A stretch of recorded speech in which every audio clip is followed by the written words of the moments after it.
Yellow, ici Pierre Dron. Merci de rejoindre mon défi d'écrire un livre en 30 jours. On est à J24. J'ai écrit 1812 mots hier dans un contexte qui est un peu particulier puisque je m'engageais dans ce qui était le dernier chapitre, en principe, du plan que j'avais initialement prévu.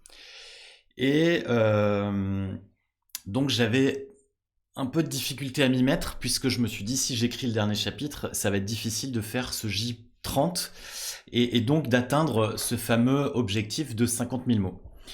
Et au final, le fait de m'y mettre m'a permis de dérouler un autre chapitre, en tous les cas que celui que j'avais imaginé.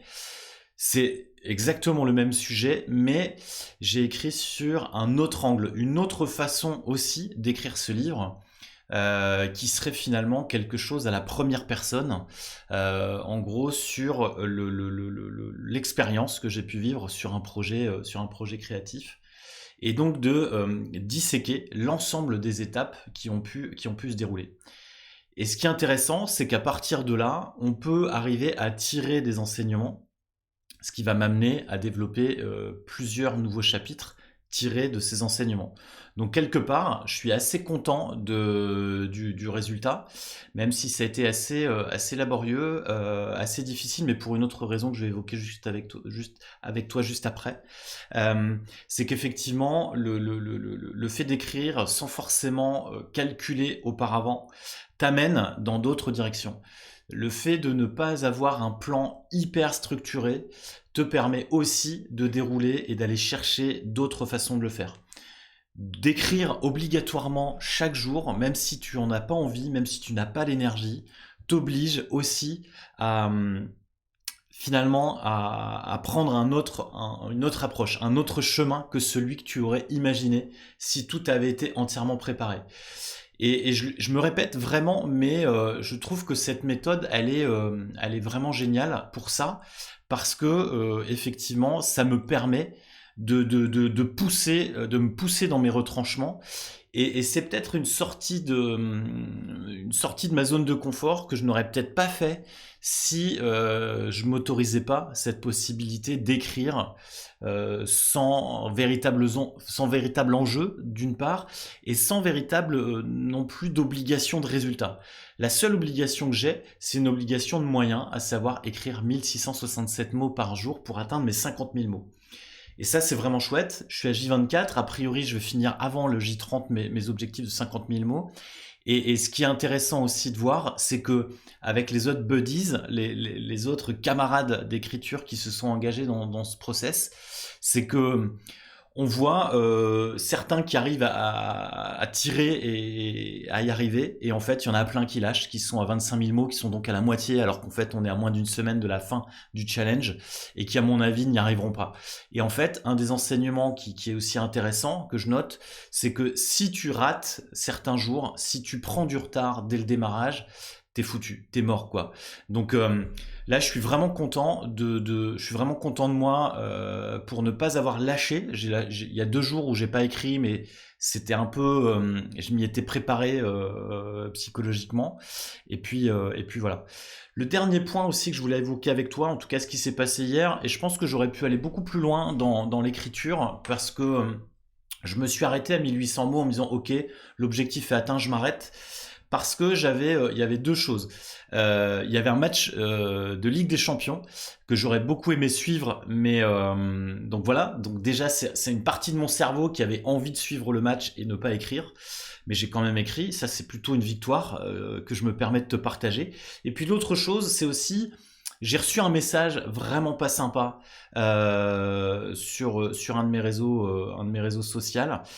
Et en fait, j'avais ces phrases qui m'ont été un peu balancées à la figure de manière violente et gratuite.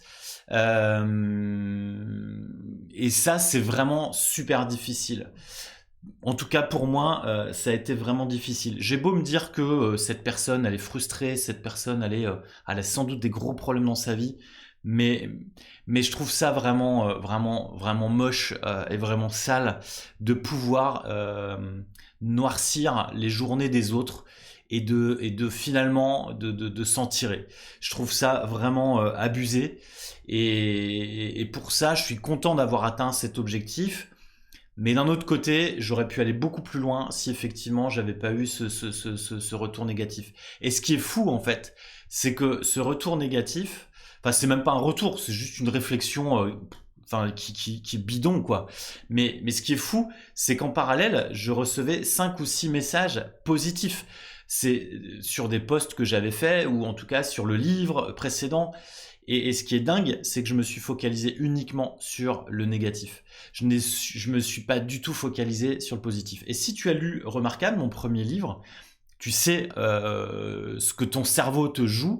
Je le sais puisque je l'ai écrit, je l'ai expérimenté, je le coach, je le dis. Mais il n'empêche que c'est des moments, c'est des choses que tu ne peux pas oublier, c'est des choses que tu peux pas sortir. Et c'est aussi quelque chose qui fait partie de toi et qui doit aussi constituer ton parcours d'écriture, hein, si c'est le cas. Voilà. Que te dire de plus que de écrire malgré tout et de pas te d'écrire malgré tout, et même s'il y a cette petite voix qui tourne en boucle avec les paroles négatives, voilà. Ce que je retiens quand même de positif, parce il faut terminer sur une note positive, c'est que je reçois des messages super sympas et merci de me les mettre en commentaire. Certains ont effectivement repris le retard qu'ils avaient dans le suivi des épisodes. Ça, c'est une première chose. La deuxième chose, c'est aussi de me dire que j'atteins mes objectifs et que je vais arriver avant le J30 à mes 50 000 mots, et ça, c'est vraiment cool. Et le dernier point, c'est que m'obliger à écrire malgré les tempêtes extérieures me donne encore plus envie d'écrire et me donne aussi des nouvelles pistes de réflexion, des nouvelles pistes d'écriture sur de nouveaux chapitres, sur de nouvelles idées, sur de nouveaux projets. Et ça, c'est franchement absolument exceptionnel. Voilà. Je te souhaite la même chose et puis je te dis à demain, évidemment, si tout va bien. Salut.